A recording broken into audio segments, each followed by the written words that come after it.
എൻ്റെ പേര് ഷീജ. ഞാൻ തൃശ്ശൂർ ജില്ലയിലെ പുത്തഞ്ചിറയിൽ നിന്ന് വരുന്നു. ഞാൻ ആദ്യമായി ഉടമ്പടി എടുത്തത് 14/8/2022 അതിനുശേഷം പിന്നെ അത് പുതുക്കിയത് 19/4/23 എൻ്റെ മകൻ ജർമ്മൻ ഭാഷ പഠിക്കുന്നതിൻ്റെ ആവശ്യമായിട്ടാണ് ഞാൻ ആദ്യം ഇവിടെ ഉടമ്പടി എടുത്തത്. അതിൻ്റെ കാര്യം അവൻ പറയും. പിന്നെ എനിക്ക് ഈ ഉടമ്പടി പുതുക്കിയതിന് ശേഷം ഹെവി ബ്ലീഡിങ് ഉണ്ടായി. ബ്ലീഡിങ് വളരെ കൂടുതലായിരുന്നു. അപ്പോൾ ഈ ഏജിൻ്റെ ആണെന്ന് പറഞ്ഞാൽ ഞാൻ 22 ദിവസത്തോളം അത് വെച്ച് നടന്നു. പിന്നീട് ഒട്ടും പറ്റാതായപ്പോഴാണ് ഞാൻ ഹോസ്പിറ്റലിൽ പോയത്. അവിടെ ചെന്നപ്പോൾ സ്കാൻ ചെയ്യാൻ പറഞ്ഞു. സ്കാൻ ചെയ്തപ്പോൾ 2 ഫൈബ്രോയിഡ് ഉണ്ട്, ഒരെണ്ണം വലുതും ഒരെണ്ണം ചെറുതും ഉണ്ടെന്ന് പറഞ്ഞു. ഓപ്പറേഷൻ ചെയ്യേണ്ടി വരും എന്ന് പറഞ്ഞ് തൽക്കാലം ഗുളിക തരാം എന്ന് പറഞ്ഞു. അപ്പം ഞാൻ ഗുളികയോടുകൂടി അത് മാറിപ്പോകണമെന്ന് മാതാവിനോട് പ്രാർത്ഥിച്ചു. അങ്ങനെ 3 മാസം ഗുളിക കഴിച്ചതിന് ശേഷം എനിക്ക് ആ ബ്ലീഡിങ് മാറി. ഇപ്പോൾ പീരീഡ്സൊക്കെ നോർമലായി. ഇപ്പോൾ 2 വർഷമായിട്ട് ഞാൻ പിന്നെ അതിനു വേണ്ടി ഹോസ്പിറ്റലിൽ പോയിട്ടില്ല. പിന്നെ ഇതാണ് എൻ്റെ 1ാമത്തെ സാക്ഷ്യം. പിന്നെ എൻ്റെ തൊണ്ടയിലൊരു ചെറിയ മുഴ പോലെ ഇങ്ങനെ സംസാരിക്കുമ്പോൾ ഉമിനീരിറക്കുമ്പോഴും ഇങ്ങനെ കയറി ഇറങ്ങി ഇങ്ങനെ പോകുമായിരുന്നു. ഒരാഴ്ച ഞാൻ അവിടെ വീട്ടിലൊക്കെ കാണിച്ചിരുന്നു. അത് കഴിഞ്ഞപ്പോൾ അത് മാറാതായപ്പോൾ ഞാൻ ഹോസ്പിറ്റലിൽ പോയി. അപ്പോൾ അവിടെ സ്കാൻ ചെയ്യാൻ പറഞ്ഞു. അവർ പറഞ്ഞു തൈറോയിഡിൻ്റെ നൊഡ്യൂളാണെന്ന് പറഞ്ഞു. അങ്ങനെ പറഞ്ഞ് സ്കാൻ ചെയ്തപ്പോൾ ഇപ്പോൾ കുഴപ്പമില്ല, പക്ഷെ അത് വലുതാവുകയാണെങ്കിൽ ഓപ്പറേഷൻ ചെയ്യണം. എല്ലാം 3 മാസം ഇടവിട്ടും വന്ന് തൈറോയിഡ് ചെക്ക് ചെയ്യണം, ഇത് സ്കാൻ ചെയ്യണം എന്നും പറഞ്ഞിരുന്നു. ഞാൻ ഗുളികകളൊന്നും വേറെ തന്നില്ല. ഞാനിവിടെ വന്ന് മാതാവിൻ്റെ ഉപ്പും തൈലവും തേനും ഒക്കെ പുരട്ടി പ്രാർത്ഥിച്ച് ഒരാഴ്ച കഴിഞ്ഞപ്പോൾ ആ മുഴ അവിടെ കാണുന്നില്ല. അതിനുശേഷം ഞാൻ പിന്നെ 1 വർഷമായി അതിനു വേണ്ടി ആശുപത്രിയിലൊന്നും പോയിട്ടില്ല. പിന്നെ അതുപോലെ തന്നെ എൻ്റെ വലത്തെ വശത്ത് ബ്രസ്റ്റിൽ ഒരു ചെറിയ തടിപ്പ്, തൊലിപ്പുറമേ ആയിരുന്നു, ചെറുതായിരുന്നു. 8 വർഷം പഴക്കമുള്ളതാണ്. അപ്പോഴൊക്കെ ചെറുതായിരുന്നു. പിന്നീട് അത് ചെറുതായിട്ട് വലുതായി വന്നതിന് ഞാൻ ഹോസ്പിറ്റലിൽ പോയില്ല. കാരണം പോയ ഒരുപാട് ടെസ്റ്റുകളുണ്ട്, എനിക്കറിയാം, ഡോക്ടേഴ്സ് പറയും. അതിനെ പേടിച്ചും ഞാൻ പോയില്ല. ഞാൻ ഈ ഉപ്പും തൈലവും തേനും ഒക്കെ തൈലമൊക്കെ പുരട്ടി പ്രാർത്ഥിച്ചു. അങ്ങനെ ഒരു ദിവസം ഞാൻ കുളിക്കുമ്പോൾ ഞാൻ മാതാവിനോടൊന്നും പറയാറുണ്ട്, സാക്ഷ്യം കേൾക്കാറുണ്ട്, ഇങ്ങനെ പൊട്ടിപ്പോയി എന്നൊക്കെ, അതുപോലെ സംഭവിക്കുമോ എന്നൊക്കെ ഞാൻ പ്രാർത്ഥിച്ചുകൊണ്ടിരുന്നു. ഒരു ദിവസം കുളിക്കുമ്പോൾ എനിക്ക് അവിടെ ഇങ്ങനെ ഒരു ചെറിയ വേദന പോലെ തോന്നി. മുന്നേ വേദന ഉണ്ടായിരുന്നില്ല. ഞാൻ വേദന പോലെ തോന്നിയപ്പോൾ ഞാനത് ഒന്ന് പിടിച്ച് ഞെക്കി, നല്ലോണം മുറുക്കേനെ ഞെക്കിയപ്പോൾ അതിൽ നിന്നൊരു വെളുത്ത ഒരു ഇത് തെറിച്ചു പോയി. പിന്നെ ഞാൻ 2 ദിവസം അങ്ങനെ കുളിച്ചപ്പോൾ അത് ഞെക്കി ഇപ്പോൾ അത് അങ്ങനെ തന്നെ ആ തൈലവും തേച്ച് അത് കഴിഞ്ഞ് ഒക്കെ മാറി. ഒരു അടയാളം പോലും ഇല്ലാതെ അത് മാറിക്കിട്ടി. പിന്നെ ഇതാണ് എൻ്റെ സാക്ഷ്യം. പിന്നെ എൻ്റെ പ്രേക്ഷിത പ്രവർത്തനം, ഞാൻ ഇവിടുന്ന് പത്രം വാങ്ങിച്ച് ആദ്യമൊക്കെ കൊടുക്കാൻ ബുദ്ധിമുട്ടുണ്ടായിരുന്നു. പിന്നെ ബസ് സ്റ്റാൻഡുകളിലും വീടുകളിലും ഒക്കെ കൊണ്ടുപോയി കൊടുക്കും. പിന്നെ കാരുണ്യ പ്രവർത്തികൾ, അവിടെ ഞങ്ങളുടെ അടുത്തൊരു വൃദ്ധമന്ദിരമുണ്ട്, കരുണാഭവൻ, അവിടെ പോയി എന്നേലായ സഹായങ്ങൾ ചെയ്യാറുണ്ട്. സാമ്പത്തിക സഹായമായിട്ടാണ് ചെയ്യണത്. പിന്നെ എന്നും വിശുദ്ധ കുർബാനയ്ക്ക് ആദ്യമൊന്നും ഞാൻ പോകാറില്ല, സമയമില്ല, സ്കൂളിൽ പോകണം, കുട്ടികൾക്ക് പോകണം, അങ്ങനെയൊക്കെ പറഞ്ഞു. ഇപ്പോൾ ഉടമ്പടി എടുത്തതിന് ശേഷം എല്ലാ ദിവസവും പള്ളിയിൽ പോവും, പ്രാർത്ഥന ചെല്ലും ഒക്കെ ചെയ്യുന്നുണ്ട്. ഇത്രയും വലിയ അനുഗ്രഹങ്ങൾ തന്ന അമ്മ മാതാവിന് നന്ദി പറയുന്നു. ഇനി എൻ്റെ മോൻ്റെ സാക്ഷ്യം പറയും. എൻ്റെ പേര് ആൽബിൻ. ഞാൻ ആദ്യമായി ഉടമ്പടി എടുക്കുന്നത് 2023 സെപ്റ്റംബർ മാസത്തിലാണ്. ഞാൻ കഴിഞ്ഞ 2.5 വർഷമായിട്ട് ജർമ്മൻ പഠിച്ച് ജർമ്മനി പോകണം എന്നൊരു നിയോഗം വെച്ചാണ് പ്രാർത്ഥിച്ചിരുന്നത്. 1 വർഷം കൊണ്ട് ഞാൻ പഠിച്ചു തീർന്നെങ്കിലും എക്സാം ഞാൻ പാസ്സാകുന്നില്ലായിരുന്നു. അങ്ങനെയാണ് ഞാൻ ഇവിടെ വന്ന് ഉടമ്പടി എടുക്കുന്നത്. ഉടമ്പടി എടുത്തിട്ട് ഞാൻ 1 പ്രാവശ്യം എക്സാം പോയി എഴുതി, പക്ഷേ ഞാൻ എക്സാം പാസ്സായില്ല. അപ്പോൾ ഞാൻ അച്ഛൻ്റെ ക്ലാസ്സിലൊക്കെ ഞാനിങ്ങനെ കേട്ടിട്ടുണ്ട്, കാലതാമസം വരുന്നത് നല്ലതാണ്, ഉടമ്പടി എടുത്താലും പാസ്സാവാത്ത ആൾക്കാരുണ്ട്, അത് അവർക്കൊരു നല്ലതിന് വേണ്ടിയാണ് അത് ഞാൻ ഉറച്ച് വിശ്വസിച്ചു. അപ്പോൾ ഞാൻ വിചാരിച്ചു എനിക്ക് എന്തായാലും പാസ്സാവും എന്നുള്ളൊരു വിശ്വാസം എൻ്റെ ഉള്ളിലുണ്ടായിരുന്നു. അങ്ങനെ പിന്നെ ഞാൻ എക്സാം എഴുതാതെ ഇരുന്നു 1 വർഷം. കാരണം എനിക്ക് നല്ല പേടിയായിരുന്നു. ഞാനിനി പരീക്ഷയിൽ തോറ്റ് കഴിഞ്ഞാൽ അത്രയും പൈസ വെറുതെ കൊണ്ട് കളയില്ലേ എന്നുള്ളൊരു പേടി കാരണം ഞാൻ എക്സാം എഴുതാതെ ഇരുന്നു. പിന്നെ ഞാൻ ഉടമ്പടി എടുത്തെങ്കിലും ആദ്യമൊക്കെ ചെയ്തെങ്കിലും പിന്നീട് ഞാൻ നന്നായി ഉഴപ്പിയായിരുന്നു. പിന്നെ അങ്ങനെ 1 വർഷത്തിന് ശേഷം ഞാൻ വീണ്ടും ഉടമ്പടി പുതുക്കാൻ തീരുമാനിച്ചു. ഉടമ്പടി പുതുക്കി കഴിഞ്ഞപ്പോൾ ഞാൻ പോയി എക്സാം ഡേറ്റ് എടുത്തു. എക്സാമിന് ഡേറ്റ് എടുത്തിട്ട് ഞാൻ സ്പീക്കിങ്ങിനാണ് ഡേറ്റ് എടുത്തത്, പക്ഷേ എനിക്ക് ലഭിച്ചത് റൈറ്റിങ്ങിൻ്റെ സീറ്റാണ്. ഞാനപ്പോൾ വിചാരിച്ചു, എന്താണോ ദൈവം എനിക്ക് ഇങ്ങനെ കിട്ടിയത്, ഇത് ഞാനൊന്നും പ്രിപ്പയർ ചെയ്തിട്ടില്ലല്ലോ, എങ്കിലും ഞാൻ അറ്റൻഡ് ചെയ്യാന്നുള്ള രീതിയിൽ, പാസ്സായില്ലെങ്കിലും കുഴപ്പമില്ല, എന്തായാലും പോയി അറ്റൻഡ് ചെയ്യാന്നുള്ള രീതിയിൽ പോയി അറ്റൻഡ് ചെയ്തു. എനിക്ക് കിട്ടിയ എക്സാം പേപ്പർ അല്ലായിരുന്നു, ഡിജിറ്റൽ എക്സാം ആയിരുന്നു, കമ്പ്യൂട്ടറിൽ ടൈപ്പ് ചെയ്യണമായിരുന്നു. ഏകദേശം 150 ജർമ്മൻ വേർഡ്സ് വെച്ച് രണ്ടിലും ടൈപ്പ് ചെയ്യണമായിരുന്നു. എനിക്കപ്പോൾ കമ്പ്യൂട്ടർ യൂസ് ചെയ്ത് വലിയ എക്സ്പീരിയൻസും കാര്യങ്ങളൊന്നുമില്ല, എന്നാലും ഞാൻ പോയി അറ്റൻഡ് ചെയ്തു. ഞാൻ പരീക്ഷ ഹാളിൽ കയറിയപ്പോൾ എൻ്റെ കയ്യിൽ കാശ് രൂപം ഉണ്ടായിരുന്നു. അതുപോലെ തന്നെ ഞാൻ ടേബിളിൽ ഉപ്പിട്ട് പ്രാർത്ഥിച്ചു. അതുപോലെ തന്നെ തൈലം പുരട്ടിയിട്ടാണ് ഞാൻ എക്സാമിന് കയറിയത്. എനിക്കറിയില്ല ഞാൻ എങ്ങനെയാണ് ടൈപ്പ് ചെയ്തതെന്നൊന്നും, എന്നാലും ഞാൻ സമയത്തിന് തന്നെ ടൈപ്പ് ചെയ്ത് എക്സാം തീർത്തു. 16 ദിവസം കഴിഞ്ഞ് റിസൾട്ട് വന്നപ്പോൾ ഞാൻ പാസ്സായി. അപ്പോഴാണ് എനിക്ക് മനസ്സിലായത്, ഞാൻ വിചാരിക്കുന്ന പോലെയല്ല, ദൈവത്തിൻ്റെ ഹിതം എന്താണോ അതാണ് നിറവേറാൻ നാം പോകുന്നതെന്ന്. അന്നോട്ട് ഞാൻ പ്രാർത്ഥിക്കാൻ തുടങ്ങി, ഈശോ എൻ്റെ ഇഷ്ടമല്ല നിൻ്റെ ഇഷ്ടം എന്താണെന്ന് വെച്ചാൽ അത് നിറവേറട്ടെ എന്ന്. അങ്ങനെ എക്സാം പാസ്സായി. അതിനുശേഷം ഞാൻ പ്രോസസ്സിങ് സ്റ്റാർട്ട് ചെയ്തിട്ട് ഒന്നും ശരിയാവുന്നില്ലായിരുന്നു. എല്ലാം പകുതിക്ക് വെച്ച് നിന്ന് പോകുമായിരുന്നു. ആദ്യമായിട്ട് ഒരു ഇൻ്റർവ്യൂ കിട്ടി, ഇൻ്റർവ്യൂ അറ്റൻഡ് ചെയ്തു, ഇൻ്റർവ്യൂ പാസ്സായി, കോൺട്രാക്റ്റ് വന്നു. പിന്നീട് അവരുടെ ഭാഗത്തുനിന്നൊന്നും വരാതെയപ്പോൾ ഞാൻ അവർക്ക് മെയിൽ അയച്ച് ചോദിച്ചപ്പോൾ അവർ പറഞ്ഞു ഹോസ്പിറ്റലിൽ ചെറിയൊരു ഇഷ്യൂ ഉണ്ട്, അത് കാരണം അതെന്തായാലും 1.5 വർഷം വൈകുമെന്ന് പറഞ്ഞു. അങ്ങനെ പിന്നെ ഞാൻ അതവിടെ വെച്ച് ഡ്രോപ്പ് ചെയ്തു. അങ്ങനെ രണ്ടാമത്തെ ഇൻ്റർവ്യൂവിന് വേണ്ടി കാത്തിരുന്നു. ഒരു 3 മാസം കഴിഞ്ഞപ്പോൾ രണ്ടാമത്തെ ഇൻ്റർവ്യൂ ഉണ്ടായിരുന്നു. രണ്ടാമത്തെ ഇൻ്റർവ്യൂ അറ്റൻഡ് ചെയ്തു. പക്ഷേ അന്ന് അവരെൻ്റെ അടുത്ത് ക്വസ്റ്റ്യൻ ചോദിച്ചപ്പോൾ എനിക്ക് ഉത്തരം പറയാൻ പറ്റിയില്ല, കാരണം എൻ്റെ ഫോണിൻ്റെ മൈക്കിന് എന്തോ കംപ്ലയിൻറ്റ് വന്നു. തലേ ദിവസം ക്ലാസ് അറ്റൻഡ് ചെയ്തപ്പോൾ, ഇൻ്റർവ്യൂവിൻ്റെ പ്രിപ്പറേഷൻ ക്ലാസ് അറ്റൻഡ് ചെയ്തപ്പോൾ വരെ ഒരു പ്രശ്നമില്ലായിരുന്നു. പക്ഷേ അന്ന് എന്താണെന്ന് അറിയില്ല, ഇൻ്റർവ്യൂവിൽ അവർ ചോദിച്ചപ്പോൾ ഞാൻ മൈക്ക് ഓണാക്കിയിട്ട് പറഞ്ഞിട്ട് അവർക്കൊന്നും കേൾക്കുന്നില്ലായിരുന്നു. അവർ പറഞ്ഞു കുഴപ്പമില്ലയെന്ന് പറഞ്ഞു. അപ്പോൾ എൻ്റെ എല്ലാ വിശ്വാസവും നഷ്ടപ്പെട്ടു പോയി. ഞാൻ ഇത്രയും കാത്തിരുന്ന് കിട്ടിയ ഒരു ഇൻ്റർവ്യൂ, ഇതിനകത്ത് ഒരു വാക്ക് പോലും എനിക്ക് പറയാൻ സാധിച്ചില്ലല്ലോ എന്നൊരു വിഷമം എൻ്റെ ഉള്ളിലുണ്ടായിരുന്നു. എങ്കിലും 2 ആഴ്ച കഴിഞ്ഞപ്പോൾ എനിക്കൊരു മെയിൽ വന്നു. അവരെനിക്ക് കോൺട്രാക്റ്റ് അയച്ചു തന്നു. അന്ന് ഞാൻ മനസ്സിലാക്കി ദൈവത്തിൻ്റെ മഹത്വം എൻ്റെ ജീവിതത്തിൽ വെളിപ്പെടാൻ വേണ്ടിയിട്ടാണ് ഇങ്ങനെ ഒരു തടസ്സം ഉണ്ടായെന്ന്. പിന്നെ ഞാൻ കുറച്ച് വിശ്വസിച്ചു, എന്തായാലും ദൈവം ഇത്രയും വരെ എത്തിച്ചു, ഇനി ഒരിക്കലും എന്നെ കൈവിടില്ലെന്ന് ഉള്ള ഒരു ഉറച്ച വിശ്വാസം എൻ്റെ ഉള്ളിലുണ്ടായിരുന്നു.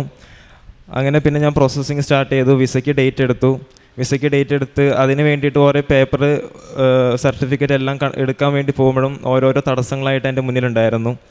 ഞാൻ അപ്പോഴൊക്കെ പ്രാർത്ഥിച്ചു, ദൈവമേ തടസ്സങ്ങൾ മാറ്റിത്തരണേ എന്ന്. അങ്ങനെ അവസാനം എല്ലാ തടസ്സങ്ങളും ഞാൻ മാറ്റി എല്ലാം ക്ലിയർ ചെയ്ത് പേപ്പേഴ്സ് എല്ലാം കളക്ട് ചെയ്ത് വിസയ്ക്ക് പോണതിനും ഒരാഴ്ച മുന്നേ എനിക്ക് ജർമ്മനിയിൽ നിന്ന് വീണ്ടും ഒരു മെയിൽ വന്നു. നിൻ്റെ കോൺട്രാക്റ്റ് ഞങ്ങളുടെ ഇവിടുത്തെ കമ്പ്യൂട്ടറിൽ കാണുന്നില്ല, അപ്പോൾ നിനക്ക് ഞങ്ങൾ കോൺട്രാക്റ്റ് തന്നതിന് വല്ല പ്രൂഫ് ഉണ്ടോ എന്ന് എൻ്റെ അടുത്ത് ചോദിച്ചു.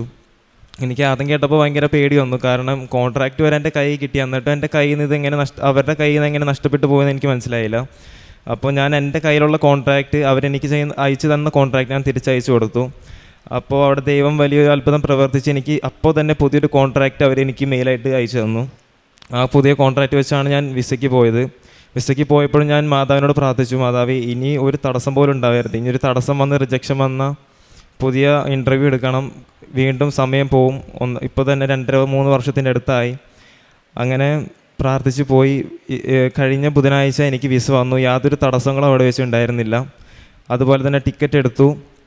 ഈ അടുത്ത ബുധനാഴ്ച ഞാൻ ജർമ്മനിയിലേക്ക് പോവുകയാണ്. അതുപോലെ തന്നെ ഈ കാര്യങ്ങളൊക്കെ ചെയ്യുന്നതിൻ്റെ ഇടയിൽ എനിക്ക് ഭയങ്കര ടെൻഷൻ അടിച്ച് അവസാനം എനിക്കൊരു തൊണ്ടയിലൊരു അസ്വസ്ഥത, ഒരു തടസ്സം പോലെ ഫീൽ ചെയ്തായിരുന്നു. ഞാൻ കുറേ നാൾ വെച്ചുകൊണ്ടിരുന്നു. പിന്നെ വേറെ എന്തെങ്കിലും മാരകമായ അസുഖമാണോ എന്ന് അറിയാൻ വേണ്ടി ഞാൻ ഹോസ്പിറ്റലിൽ പോയപ്പോൾ ഡോക്ടർ പറഞ്ഞു മാരകമായിട്ട് അസുഖമൊന്നുമില്ല, അത് ജസ്റ്റ് ഒരു അസിഡിക് റിഫ്ലക്സിൻ്റെ ഭാഗമായിട്ട് വരുന്നതാണെന്ന് പറഞ്ഞു.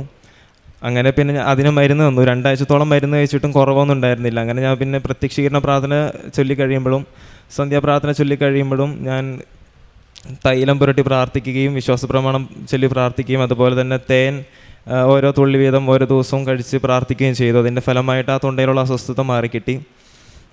അതുപോലെ തന്നെ ഞാൻ ചെയ്ത പ്രേക്ഷിത പ്രവർത്തനങ്ങൾ എന്ന് പറയുമ്പോൾ, ഞാൻ പത്രം വാങ്ങിച്ചിട്ട് വീടിൻ്റെ അടുത്തുള്ള സ്ഥലങ്ങളിൽ കൊടുക്കുമായിരുന്നു. ഞാൻ ഓരോ വീട്ടിലും പോയിട്ടാണ് പത്രം കൊടുത്തുകൊണ്ടിരുന്നത്. എൻ്റെ ഏറ്റവും വലിയൊരു കുറവ് എന്താണെന്ന് വെച്ചാൽ, ഞാൻ എപ്പോഴും എൻ്റെ ജീവിതത്തിൽ എന്തെങ്കിലും തടസ്സം വരുമ്പോൾ ഞാൻ ദൈവത്തിനോട് പറയുമായിരുന്നു, ദൈവം എൻ്റെ ജീവിതത്തിൽ എന്തിനാണ് ഇത്രയും തടസ്സം എനിക്ക് തന്നേ, ഇങ്ങനെ തടസ്സമുള്ള ജീവിതം, ഇത്രയും കഷ്ടപ്പാടുള്ള ജീവിതം വെച്ച് ഞാൻ എങ്ങനെ ജീവിച്ച് തീർക്കാനാന്നുള്ളൊരു കുറ്റപ്പെടുത്തൽ ഞാൻ ദൈവത്തോട് എപ്പോഴും പറയുമായിരുന്നു. പക്ഷെ ഞാൻ ഈ പത്രം കൊടുക്കാൻ വേണ്ടിയിട്ട് ഓരോ വീട്ടിൽ പോകുമ്പോഴും അവിടുത്തെ ആൾക്കാരുടെ അവസ്ഥ ഞാൻ കാണുമ്പോൾ, എന്നെക്കാളും കഷ്ടപ്പാടിൽ ജീവിക്കുന്ന ആളുകൾ ഈ ലോകത്ത് ജീവിക്കുന്നുണ്ട്. പിന്നെ എന്തുകൊണ്ട് ഞാൻ എപ്പോഴും ഇങ്ങനെ ദൈവത്തോട് ഇങ്ങനെ പറയുന്നു എന്നൊരു തോന്നൽ എൻ്റെ ഉള്ളിൽ വരികയും ഞാനത് മാറ്റി എനിക്ക് ദൈവം തന്ന എല്ലാ അനുഗ്രഹങ്ങൾക്കും ഞാൻ ദൈവത്തോട് നന്ദി പറയുകയും ചെയ്തു. പിന്നെ ഞാൻ രണ്ടാമത്തെ പ്രാവശ്യം ഉടമ്പടി പുതുക്കിയതിന് ശേഷം ഞാൻ ഡൽഹിയിൽ എക്സാം എഴുതാൻ വേണ്ടി പോയിട്ടുണ്ടായിരുന്നു. അവിടെ എക്സാം എഴുതാൻ പോയപ്പോൾ ഞാൻ 3 കെട്ട് തന്നതിൽ 1 കെട്ട് മലയാളവും ബാക്കി 2 കെട്ട് ഹിന്ദി പത്രവും വാങ്ങിച്ചു. ഞാൻ പോയ സ്ഥലം ഡൽഹിയിലെ പാഹർഗഞ്ച് എന്ന് പറഞ്ഞൊരു സ്ഥലത്തായിരുന്നു. അവിടെ എനിക്ക് ഹിന്ദി കൃപാസന പത്രം കൊടുക്കാൻ നല്ല പേടിയായിരുന്നു. കാരണം അവിടെ ജീവിക്കുന്ന ഏകദേശം ആൾക്കാരും നോൺ ക്രിസ്ത്യൻസ് ആയിരുന്നു. അപ്പോൾ അവരുടെ ഇടയിൽ ഇങ്ങനെ ഒരു പത്രം കൊണ്ട് ചെന്ന് കഴിഞ്ഞാൽ എന്നോട് എങ്ങനെ പെരുമാറുമെന്ന് എനിക്ക് നല്ല പേടിയുണ്ടായിരുന്നു. പക്ഷേ അവിടെ നിന്ന് എനിക്കൊരു അപകടമോ അബദ്ധം വരുത്താതെ മാതാവിനെ രക്ഷിച്ചു. ആ 2 കെട്ട് പത്രവും ഞാൻ അവിടെ കൊടുത്തു തീർത്തു. അതുപോലെ തന്നെ ഞാൻ ചെയ്ത കാരുണ്യ പ്രവർത്തികൾ എന്ന് പറയുമ്പോൾ ഞാനൊരു 4-5 മാസം ഒരു ധ്യാന കേന്ദ്രത്തിൽ, വീടിൻ്റെ അടുത്തുള്ളൊരു ധ്യാന കേന്ദ്രത്തിൽ ശുശ്രൂഷ ചെയ്തായിരുന്നു. അവിടെ എല്ലാ വ്യാഴാഴ്ചയും ഫിസിക്കലി ഡിസേബിൾഡ് ആയിട്ടുള്ള ആൾക്കാർക്ക് വേണ്ടിയിട്ട് ഒരു ശുശ്രൂഷ ഉണ്ടായിരുന്നു. അതിന് ഞാൻ അവർക്ക് ഭക്ഷണം കൊടുക്കാനും അതേപോലെ തന്നെ അവരുടെ വീൽ ചെയർ തള്ളി അവരെ തിരിച്ച് വാഹനത്തിൽ കയറ്റി വീട്ടിലോട്ട് പറഞ്ഞയക്കാനും ഞാൻ എപ്പോഴും എല്ലാ വ്യാഴാഴ്ചയും ഞാൻ ചെയ്യുമായിരുന്നു. എന്നെ സംബന്ധിച്ചിടത്തോളം അവരുടെ വീൽ ചെയർ ഉണ്ടാന്നൊക്കെ പറയുമ്പോൾ വലിയൊരു കാരുണ്യ പ്രവൃത്തിയായിട്ടാണ് ഞാൻ കണ്ടുകൊണ്ടിരുന്നത്. അതുകൊണ്ട് തന്നെ ആ സമയത്ത് എനിക്ക് എന്തൊക്കെ ശുശ്രൂഷകൾ ഉണ്ടെങ്കിലും ഞാനതെല്ലാം വിട്ട് ഇവരെ സഹായിക്കാൻ വേണ്ടി പോകുമായിരുന്നു. പിന്നെ അതുപോലെ തന്നെ ഇവർക്ക് വേണ്ടിയിട്ട് ഒരു 4 ദിവസം അവിടെ ഒരു ധ്യാനം നടന്നായിരുന്നു. അതിനകത്തും ഞാൻ ഇവരെ സഹായിക്കാൻ വേണ്ടി പോയിട്ടുണ്ടായിരുന്നു. അവരെ കുളിപ്പിക്കാനും അവർക്ക് ഭക്ഷണം കൊടുക്കാനും അവരായിട്ട് സംസാരിക്കാനും ഒരുപാട് നേരം അവരായിട്ട് സ്പെൻഡ് ചെയ്യാനും എനിക്ക് ദൈവം കൃപ തന്നു. എനിക്കും എൻ്റെ കുടുംബത്തിനും ദൈവം തന്ന എല്ലാ പരിശുദ്ധ അമ്മ ദൈവം തന്ന എല്ലാ അനുഗ്രഹങ്ങൾക്കും ഞാൻ ഈശോയ്ക്ക് ഒരുപാട് നന്ദി പറയുന്നു. ഹെബ്രായർക്ക് എഴുതിയ ലേഖനം അധ്യായം 8 10 തിരുവചനം പറയുന്നു, കർത്താവ് അരുളി ചെയ്യുന്നു, ആ ദിവസങ്ങൾക്ക് ശേഷം ഇസ്രായേൽ ഭവനവുമായി ഞാൻ ചെയ്യുന്ന ഉടമ്പടി ഇതാണ്. എൻ്റെ നിയമങ്ങൾ അവരുടെ മനസ്സിൽ ഞാൻ സ്ഥാപിക്കും, അവരുടെ ഹൃദയത്തിൽ ഞാൻ അവ ആലേഖനം ചെയ്യും. ഇവിടെ ഷീജയുടെയും മകൻ ആൽബിൻ്റെയും സാക്ഷ്യം നാം കേട്ടുകൊണ്ടിരിക്കുകയായിരുന്നു. ഷീജ ഇവിടെ വന്ന് ഉടമ്പടിയെടുത്ത് തൻ്റെ മകന് ജർമ്മൻ ഭാഷ പഠിക്കുവാനുള്ള കൃപയും തൻ്റെ മകൻ്റെ പോക്കിനുള്ള അവിടെ ജർമ്മനിയിലേക്ക് പോകാനുള്ള വിസ ലഭ്യമാകുന്നതിനൊക്കെ വേണ്ടിയുള്ള ഭൗതികമായ നേട്ടങ്ങൾക്ക് വേണ്ടിയുള്ള ഒരു പ്രാർത്ഥനയായിരുന്നു. അതിലൂടെ മകൻ ഇവിടെ വരികയും മകൻ്റെ അസ്വാസ്ഥ്യങ്ങളിൽ നിന്നെല്ലാം ഉള്ള ഒരു സുഖം ലഭിക്കുന്നതിനും തൻ്റെ ജീവിതത്തിൻ്റെ എല്ലാ ടെൻഷനും മാറിക്കിട്ടുന്നതിനു വേണ്ടിയും തനിക്കൊരു സ്മൂത്തായ ഒരു ലൈഫ് ഉണ്ടാകണമെന്നായിരുന്നു ആൽബിൻ്റെ ആഗ്രഹം. അതിനുവേണ്ടി താൻ ഇവിടെ വന്ന് ഉടമ്പടി എടുത്ത് പ്രാർത്ഥിച്ചു തുടങ്ങിയപ്പോഴാണ് ഉടമ്പടി ജീവിതം താൻ ചിന്തിച്ചതിലും താൻ കേട്ടതിലും വളരെ വ്യത്യസ്തമാണ്. ഉടമ്പടിയിലൂടെ ജീവിക്കുന്നവർക്ക് തൻ്റെ ജീവിത രീതികൾ ഒരു ക്രമമായി മാറുന്നു, ഒരു ഡിസിപ്ലിൻ തൻ്റെ ജീവിതത്തിൽ ഉണ്ടാകുന്നു. തന്നെ മാറ്റിമറിക്കുന്ന ഒരു സ്റ്റൈലാണ് ഉടമ്പടിയുടേതെന്ന് ആൽബിൻ അവിടെ വെച്ച് തിരിച്ചറിയുന്ന ഒരു ടേണിംഗ് പോയിൻ്റ് ആയിരുന്നു എന്ന് ആൽബിൻ ഏറ്റു പറയുന്നു. ഓരോ യുവാക്കളും ഇങ്ങനെയാണ് ഇവിടെ വന്ന് ഉടമ്പടി ചെയ്തു കഴിയുമ്പോഴാണ് താൻ കേട്ടതുപോലെയല്ല, ട്രോളിൽ കണ്ടതുപോലെയല്ല, ഞാൻ വിചാരിച്ചതുപോലെയല്ല, ബുദ്ധിക്ക് അതീതമായ കാര്യങ്ങളാണ് ഇവിടെ നടക്കുന്നതെന്നെല്ലാം ജീവിതങ്ങളിലൂടെ മനസ്സിലാക്കുന്നതും അനുഭവിക്കുന്നതും. മറ്റു ധ്യാന കേന്ദ്രങ്ങളിൽ നിന്നെല്ലാം വ്യത്യസ്തമായി ഇവിടെ ആരും ഉപദേശിക്കാനോ ആരും പുറകെ നടക്കാനുമില്ല. ഞാനും ദൈവവുമായുള്ള ഒരു വലിയ ഉടമ്പടിയുടെ കരാറിൽ ഒപ്പുവയ്ക്കുന്ന കാര്യത്തിൽ ദൈവം തൻ്റെ ഭാഗം വളരെ കൃത്യമായി ചെയ്യുന്നു. ഞാൻ എൻ്റെ വശം കൃത്യമായി ചെയ്യുന്നു എന്ന ഒരു യാഥാർത്ഥ്യത്തിലേക്ക് നാം കടന്നു വരുമ്പോൾ ഉടമ്പടി എന്താണെന്ന് സ്വയം അനുഭവിച്ച് മറ്റുള്ളവരെ മനസ്സിലാക്കിപ്പിക്കാനുള്ള ഒരു കൃപയാണ് നമുക്ക് നൽകുന്നത്. താൻ ഒരു ഹിന്ദി ഭാഷയുടെ പത്രങ്ങളുമായി ഡൽഹിയിലേക്ക് പോയപ്പോൾ അത് ആർക്കെല്ലാം കൊടുക്കണമെന്ന് പോലും പരിശുദ്ധ അമ്മ അദ്ദേഹത്തെ മനസ്സിലാക്കി കൊടുക്കുകയായിരുന്നു. അതിനുള്ള കൃപ, നാം എന്തെല്ലാം ചെയ്യണം, എവിടേക്കെല്ലാം പോകണം, എവിടെയെല്ലാം വെക്കണം, എവിടെയെല്ലാം വെക്കരുത് എന്നുള്ള ബാലിശമായ കാര്യങ്ങൾ പോലും ഈശോ നമ്മെ പഠിപ്പിക്കുകയും ചെയ്യിക്കുകയും ചെയ്യാനുള്ള കൃപ നമുക്ക് പരിശുദ്ധ അമ്മ ഈശോയിൽ നിന്ന് വാങ്ങിത്തരികയാണ്. നമ്മയെല്ലാം സറണ്ടർ ചെയ്യേണ്ട ഒരു അവസ്ഥയിലേക്ക് നാം കടന്നു വരുമ്പോൾ നാം ദൈവത്തിൻ്റെ സ്വന്തമായി മാറുന്നു. ദൈവം നമ്മെ സ്വന്തമാക്കുന്നു. ദൈവം നമ്മെ സ്വന്തമാക്കിയാൽ ചില ടെക്നിക്കൽ പ്രോബ്ലംസ് പോലും നമുക്ക് വളരെ അനുകൂലമാകുന്നു എന്നാണ് ഇവിടെ ആൽബിൻ പറയുന്നത്. തൻ്റെ എക്സാം സമയത്ത് കമ്പ്യൂട്ടറിൻ്റെ മൈക്ക് ഓഫാകുന്നു, ടെക്നിക്കൽ പ്രോബ്ലംസ് ഒരുപാടുണ്ടാകുന്നു, അതെല്ലാം തനിക്ക് അനുകൂലമാകുന്നു. തൻ്റെ ഡോക്യുമെൻറ്റ്സ് കണ്ടുകിട്ടുന്നു, അതെല്ലാം വളരെ സ്മൂത്തായി കാര്യങ്ങൾ പോയി അവസാനമാണ് നമുക്ക് മനസ്സിലാകുന്നത് ഒരു തിരുവോസ്തി ഉണ്ടാകുന്നത് പോലെയുള്ള ഒരു ജീവിതം. ഗോതമ്പരച്ച് അതിൻ്റെ പാലെടുത്തൊരു ഓസ്തി ഉണ്ടാക്കുമ്പോൾ വളരെ പരിശുദ്ധമായ വെള്ള ഗോതമ്പപ്പം ഉണ്ടാകുന്നത് പോലെയാണ് പരിശുദ്ധമായ ഉടമ്പടി ജീവിതമെന്ന് നമുക്ക് മനസ്സിലാകാം. നമുക്ക് പരിശുദ്ധ അമ്മയോടും ഈശോയോടും നന്ദി പറയാം. ഷീജ എന്ന അമ്മയുടെയും അൽബിൻ്റെയും കുടുംബത്തിനും അവരുടെ ജീവിതത്തിന് നൽകിയ എല്ലാ അനുഗ്രഹങ്ങൾക്കും കൃപകൾക്കും ഉടമ്പടി ജീവിതത്തിലൂടെ തുടർന്ന് മറ്റുള്ളവരെ ആകർഷിക്കുവാനും സ്നേഹിക്കുവാനുള്ള കൃപ എല്ലാവർക്കും ലഭിക്കട്ടെ എന്ന് പ്രാർത്ഥിച്ചുകൊണ്ട് ഇവർക്ക് ഈശോയ്ക്കും പരിശുദ്ധ അമ്മയ്ക്കും വലിയൊരു കയ്യടി നൽകി സാക്ഷ്യം നമുക്ക് സമർപ്പിക്കാം. അത്യപൂർവ ദൈവാനുഭവങ്ങൾ ഇനി നിങ്ങൾക്കും സ്വന്തം. ഈ യൂട്യൂബ് ചാനൽ ഇതുവരെ സബ്സ്ക്രൈബ് ചെയ്തിട്ടില്ലെങ്കിൽ ഇപ്പോൾ തന്നെ സബ്സ്ക്രൈബ് ചെയ്യുക. ഈ വീഡിയോ ഇപ്പോൾ തന്നെ നിങ്ങളുടെ സുഹൃത്തുക്കൾക്ക് ഷെയർ ചെയ്തുകൊണ്ട് കർത്താവിൻ്റെ പ്രേക്ഷിതരാകുക.